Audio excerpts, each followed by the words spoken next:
travels and my exposure to British English, I've come across several English phrases that have caught me off guard. For example, my English friend in China laughed for almost 5 minutes straight when I told him that I was free because the governor blew off our meeting.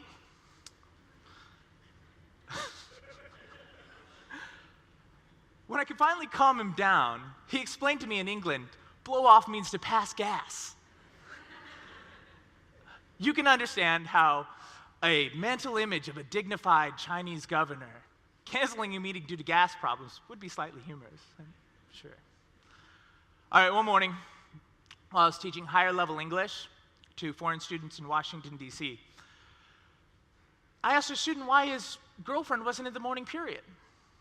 He explained to me, well, I knocked her up, but she decided to stay in bed. You knocked her up, I said? Well, yeah, I woke her up, and I guess she wasn't feeling well. That's when I realized that his prior lessons in England had taught him that the phrase knocked up could also mean to wake up. This brings us to our final British English phrase, off color. Understandably, a few of these phrases can come across a tad off color here in the US. But just like off color, which only means not feeling too well, these English phrases can get lost in translation even when you share a common language. The objective of communication is a transmission of an intended message to an intended audience. I firmly believe in most cases, the onus of message interpretation falls on the transmitter of a message. Think on this. In communication, the only thing you have control over is how you convey a message. Through the analysis of subcultures, I believe one can effectively decrypt, evaluate, and speak to the heart languages within one's target audience with the ultimate objective being comprehension and not just transmission. A person's identity consists of multiple cultures. Often these cultures consist of one or two global, such as Western, Middle Eastern, African. One or two national, like American, German, and Chinese. One or two regional, like Southern, Northern, Midwestern. And a myriad of subcultures such as blue collar, white collar, and even down to an individual's personality type.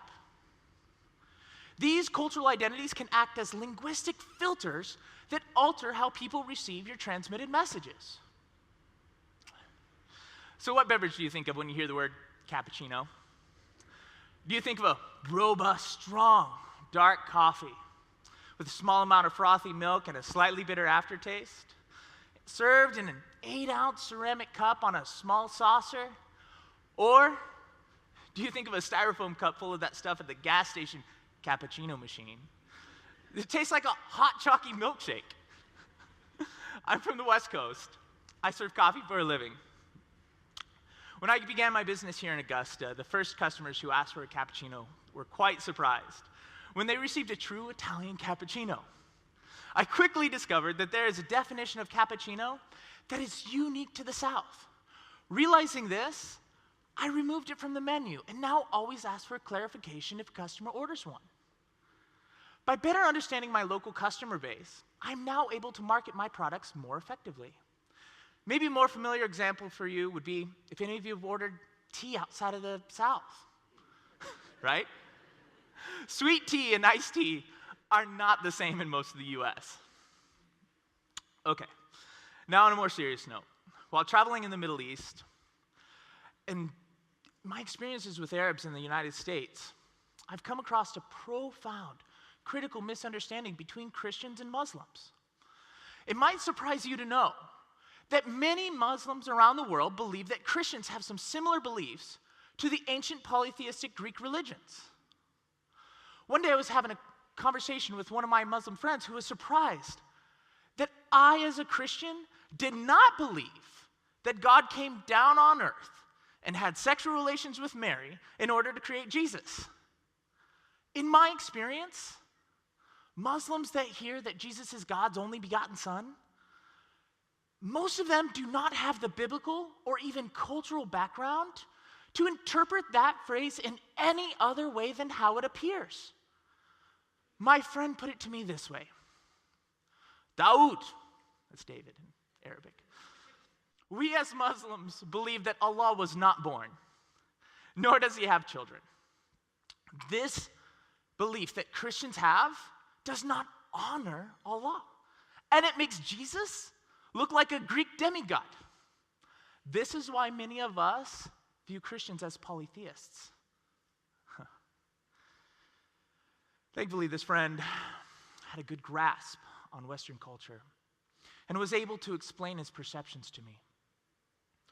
But from this interaction, and several others like it, I've learned that if I desire to explain my beliefs about Jesus to a Muslim, I need to start on common ground and use vocabulary that can be culturally understood, like calling Jesus a prophet or describing Jesus as the image, ambassador, and perfect representative of God. Once a healthy interreligious exchange is established, parties can then discuss topics that are more difficult. But this type of misunderstanding isn't unique to just Christians and Muslims.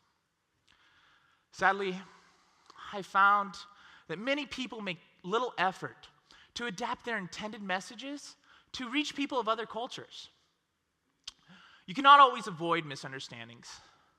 And sometimes, despite your best efforts, people will hear a message that you did not intend to present. However, by being intentional about the message that you transmit and aware of the heart languages within your target audience, you can eliminate many obvious miscommunications. And this necessitates taking into consideration the less obvious nuances, which requires you to observe and strive to understand those around you.